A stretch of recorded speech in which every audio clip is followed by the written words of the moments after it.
Today we're going to talk about our Eureka Camper 240 volt 12 volt system, and in here on the drawbar is located a 105 amp hour deep cycle sealed battery, AGM, and you can see here that you have an automatic cut-off switch rated at 40 amps to protect the battery from things like overcharging from the car. And when we go down here, you can see that we have the Anderson plug that is able to charge from the car through to the battery. This is very important if you're on the move on one of your trips, and you will need to get the car checked that you've got 14 volts coming from the battery or alternator of the car through to this Anderson plug, so that you get say anywhere from 4 to 8 hours of charging on a day-to-day basis while you're travelling, and that way you can keep the battery topped up. Here you have a light plug, typical one, 7-pin, and it is the West Australian design plug, so it is important that you check your back of your car, because there are many different types of light plugs on trailers around Australia, so you need to check that one.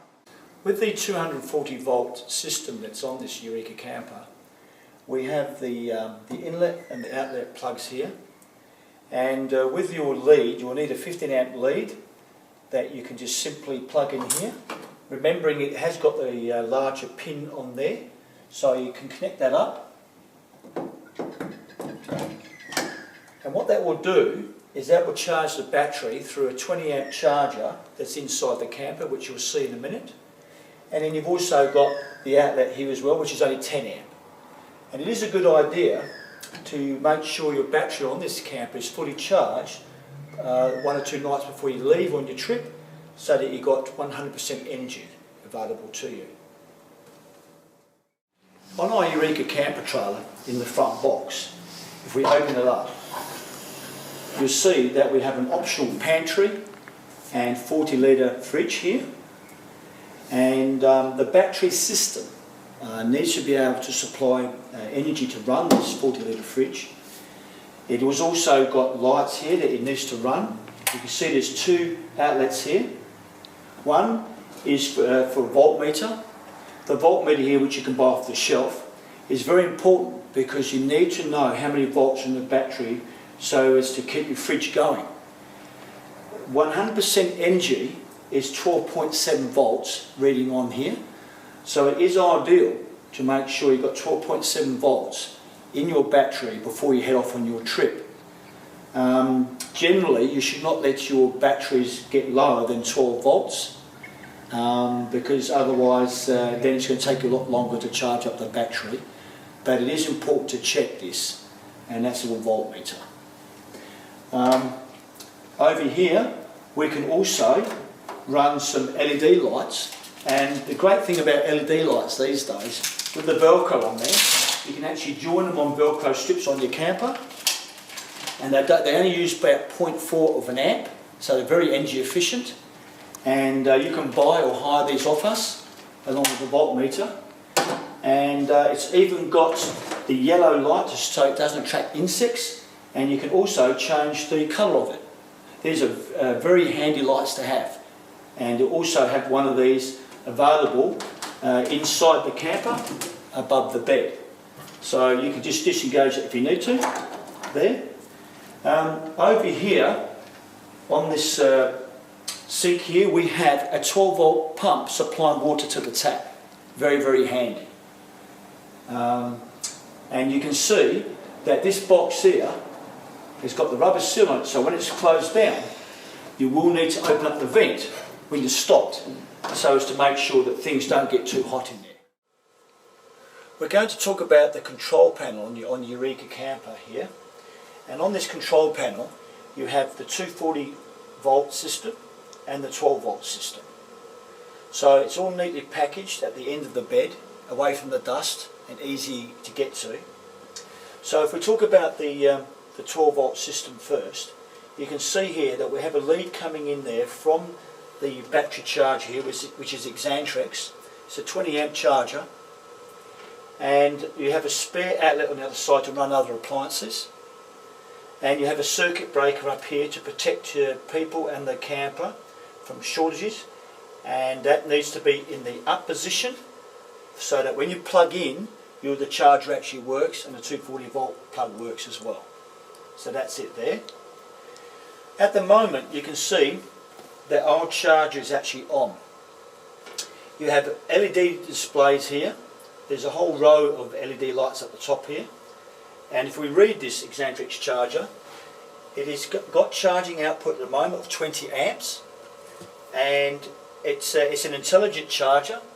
So what it does is it steps down, and when it gets to a point where the batteries are fully charged, it then will go into what we call float mode.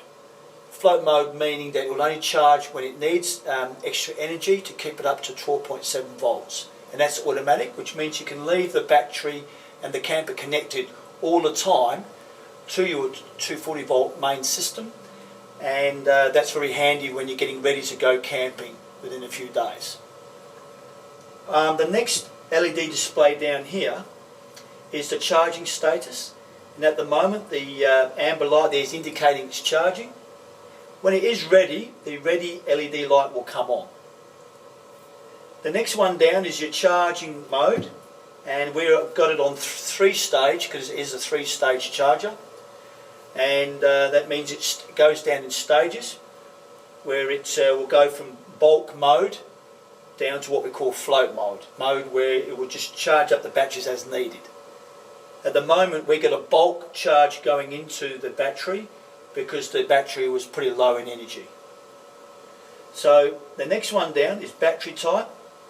It needs to be switched on to flooded.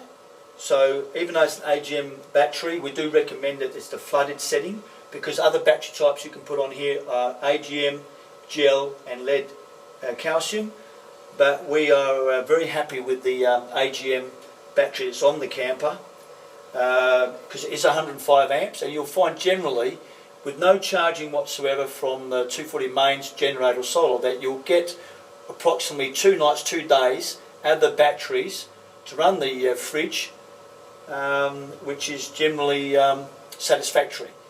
But if you've got it connected and you're driving continuously with the Anderson plug connected to the car, then you most probably won't need to get the charger going or solar panel, because you'll have enough energy coming in from the car. But the next one down here is the battery temperature. So in summer you most probably want to have it running on hot here, because it can get quite hot in here. When the whole camper's closed up, this charger can get quite hot. So if on a hot day you need to charge it, then we indicate that you put it on hot, and you can do that by dropping the tailgate down. Here's the tailgate. So when it is closed, just drop the tailgate down so you get air coming through to the charger. If you want to change any of the settings on the charger mode, battery type and battery temperature, what you do is you hold the button down, all right, where it says select, for 3 seconds, and it will change it to the next direction there. Okay? Over here, we're now moving away from the 240 volt system over to the 12 volt system, and we have a switch panel here, and it's got the various switches here. It's got it's automatic circuit breakers here, so if it does blow a fuse, all we have to do is push them back in. You've got the labels up here.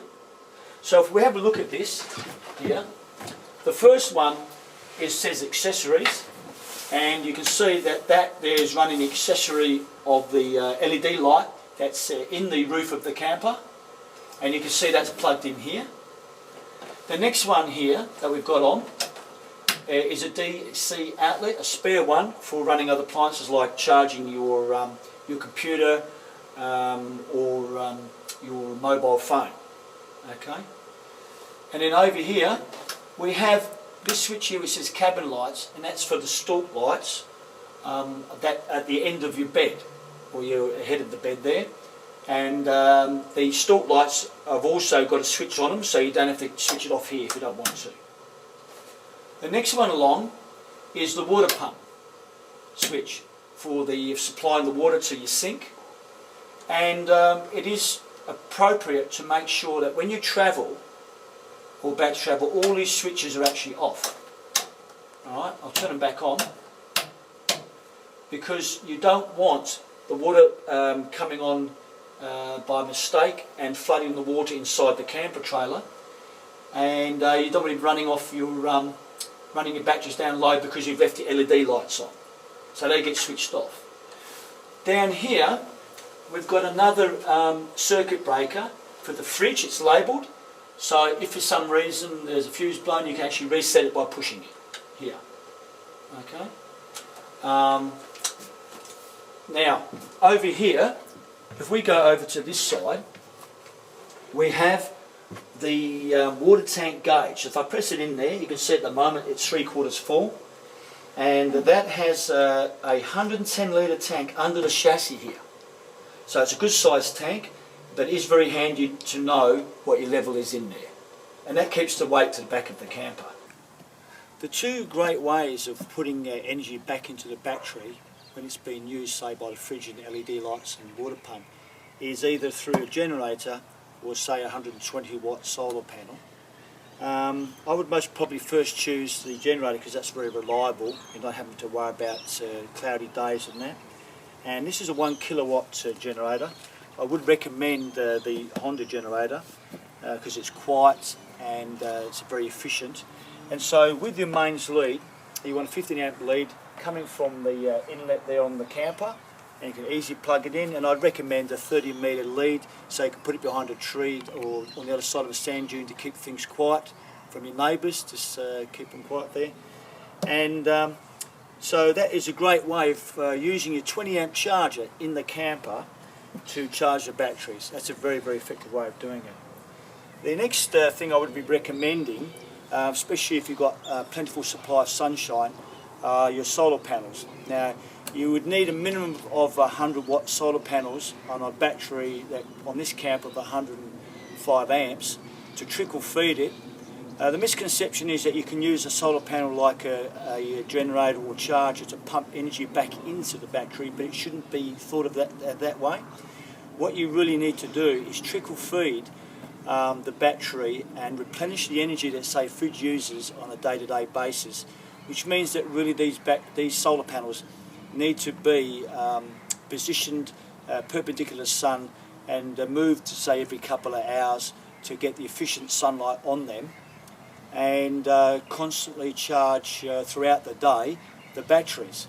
But you've got to be careful to monitor the voltage in the battery so you don't run down the battery too low, because that is one of the things that can happen with solar panels if it gets overcast. So you will need to monitor your voltage on the battery. But that's two very good ways of putting energy back into your batteries when you're camping for at least a week or more. Otherwise it'll be a mains in a caravan park or from your car while you're moving along every day. And the solar panels can be connected by an Anderson plug that is on the drawbar of the Eureka camper, and that's a very easy way of connecting it up.